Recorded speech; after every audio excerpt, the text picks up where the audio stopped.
So, good afternoon, sir. From the beginning. So, form handling and validation in Laravel. This is assessment 1.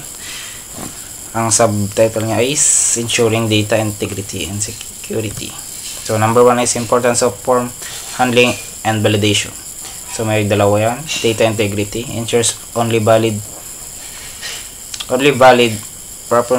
properly formatted and complete data is submitted, minimizing the risk of errors and corrupted information in the database. So, kung ano lang yung nire-require niyang format, kunwari may mauna yung name or email, password, ganun. Dapat yun yung masusunod. Then, pangalawa is security. Security prevents malicious inputs that could exploit vulnerabilities like SQL injection, cross-site scripting, XSS, and request forgery.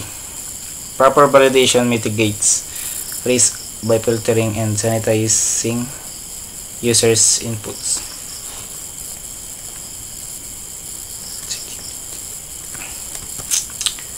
Laravel features for secure form handling.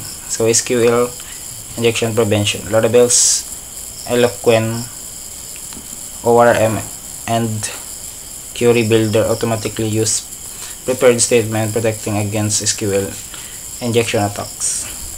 So, number 2 is CSRF protection. Laravel includes CSRF tokens in forms to ensure requests originate from your application. Validation middleware.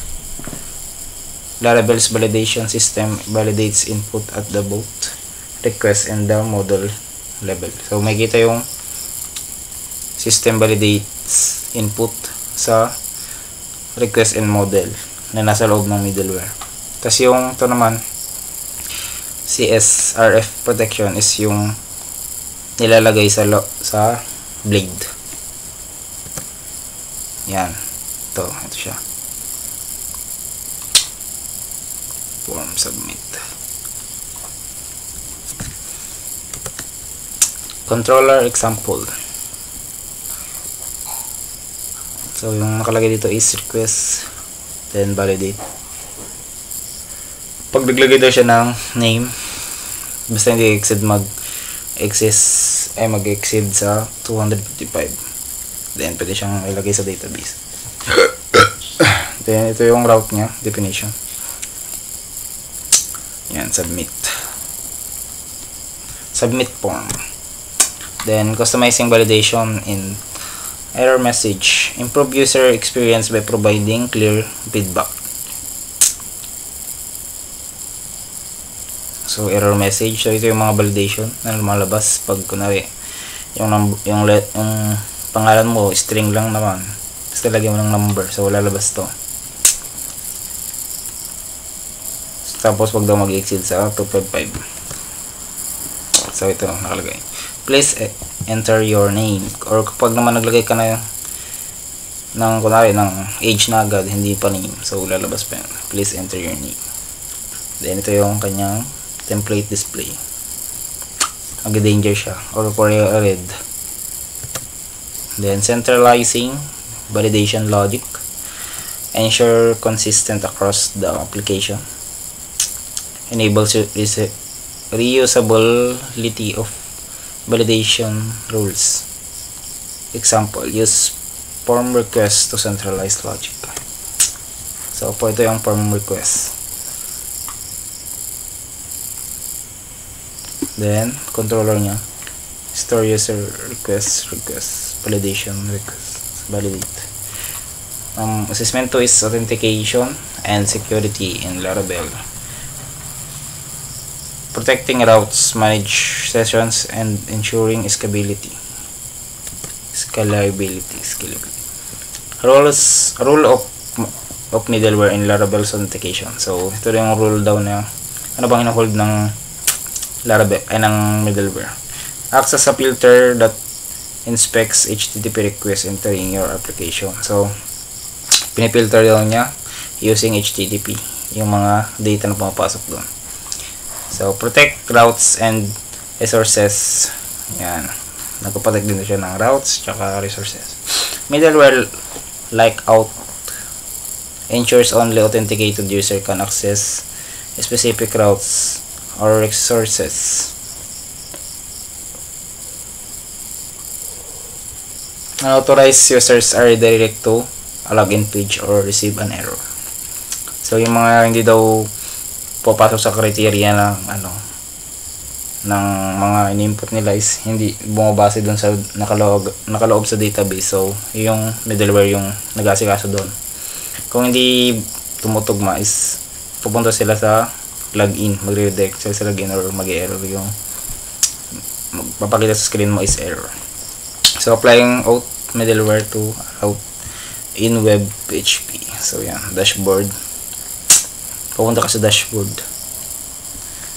pag nakapasok ka ng tamang credentials. Laravel's built-in authentication system. So, nakalagay nito talaga. User registration handles creating new user by validating input, hashing password, and storing user data securely in the database. Login management verifies user credentials, create a session, and store session tokens to identify authenticated user. Session tokens. Laravel generates unique tokens to prevent session fixation attacks. So, yung mga pwede daw makapasok sa database at pwede nilang palitan yung laman ng data mo sa database. So, example ng workflow. Pag yung user nag-submit ng login credentials, yung Laravel daw magbabalidate niya yung input na yun using auth at matatawag siya sa attempt. On success, Laravel stores user info in the session. So, pag tama naman daw, is papasok siya sa session. Yan. Importance of security and login and registration forms. SQL injections prevent blocks attackers from injecting malicious SQL commands. XSS protection prevents injection of malicious script that could compromise the user or application.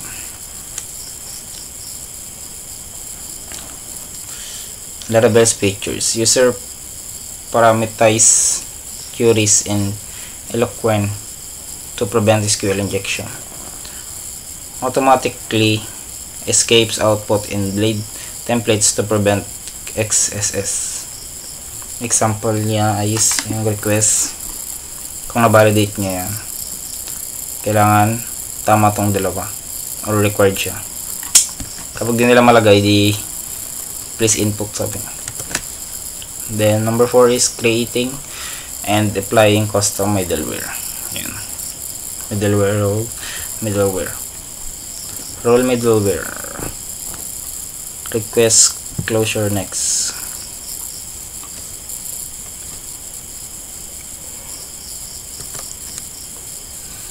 Register middleware. So, as a rule siya. Then, apply middleware to routes. So, admin yung role niya. Punta siya sa admin dashboard. Scalability in Laravel's authentication session management. Use the database back or Redis back use sessions to handle a large user base. Example, configure session driver in .env. Token-based authentication. Use Laravel passport or sanction for AAP's authentication, which scales better with microservice. Tokens are stateless, reducing sessions management overhead. Horizontally scaling. Deploy load balancer and ensure session data is shared across users using a central storage like Redis. So, number 2 na tayo. CRUD operation in Laravel. So, ang CRUD is create, read, update, and delete. So, ito yung una. create tsaka store.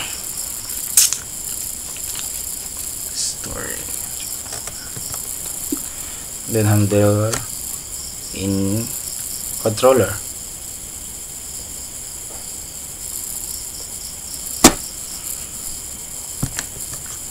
So dito is hindi na naisa-isa dahil gumamit siya ng Eloquent or Query Builder.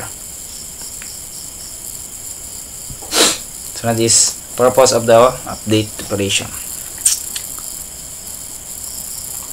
Blade view pre-filled with current data. So ang lalagyan lang dito is input ng text for title. Control logic. Function update request ID.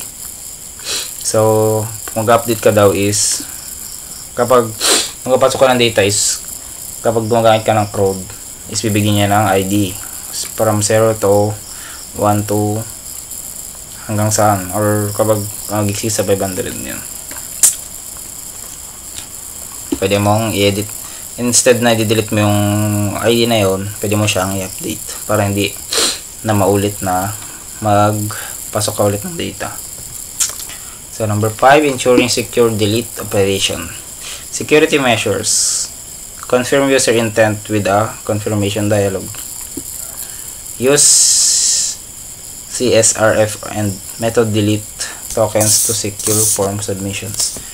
Restrict delete access using middleware or policies. Yan, yung blade niya ng delete.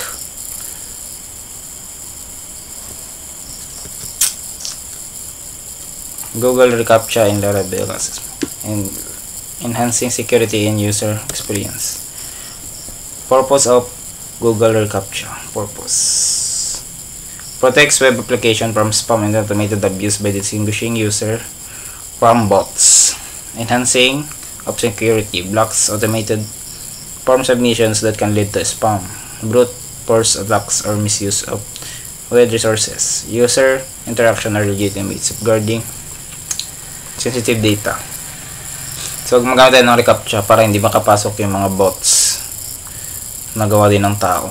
So bakit nga ba nila ginagawa yan?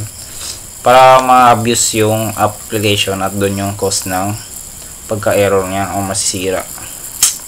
So kapag hindi tayo naglalagay ng ganito, mas madaling mapasok ng mga bots na gawa ng tao at kayang sirain yung website natin. So kailangan natin lagyan ng reCAPTCHA.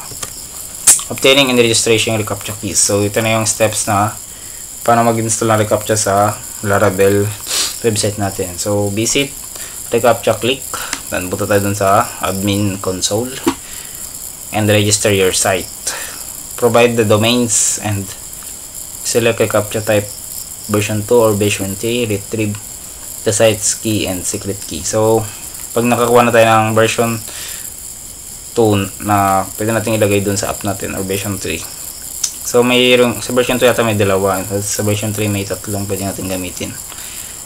Then maglalabas siya ng pwede nang i-retrieve yung site key or secret key nyo na ilalagay nyo sa code nyo later. So importance of updating the domain. Keys are domain specific. Moving from localhost to production without updating the domain will prevent the reCAPTCHA from functioning properly, potentially exposing the forms to abuse. So ito yung pag-integrate ng reCAPTCHA sa Laravel project. So ilalagay nyo to. Composer requires unscobo / no captcha. Tapos ito yung sa env nya, yung secret key tsaka yung site key. Tapos ito yung lalagay nyo code sa blade. Ay, sa blade ba to? Sa blade ba to? Sa middleware ito or model. Then ito yung sa blade. Validating reCAPTCHA response in Laravel. Validate reCAPTCHA response in the controller. Ay, controller ito pag lalagyan ito. Ito. Yan. Google role of secret key. So secret key that responds to token with Google API, ensuring the response originated from Google and not in a spamming request. So number 5 is customizing error message for reCAPTCHA failures. So pwede pala siya ma-custom or pwede natin palitan. Implementing OTP functionality in Laravel assessment. So parang pares lang siya dun sa reCAPTCHA, pero ito ay iba. Pero pares lang sila ng goal, enhancing security and user experience. So purpose of integrating OTP functionality. One-time password adds an extra layer of security by ensuring users to verify their identity with a time-sensitive code. Security enhancement protects against unauthorized access, phishing attacks, and brute force attempts commonly used in two-factor authentication. So yan. Ito yung papalitan sa ENB. Integrating SMS OTP service using Twilio.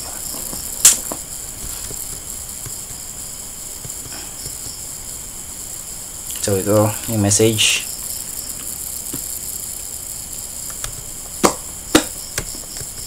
So yun lang sir.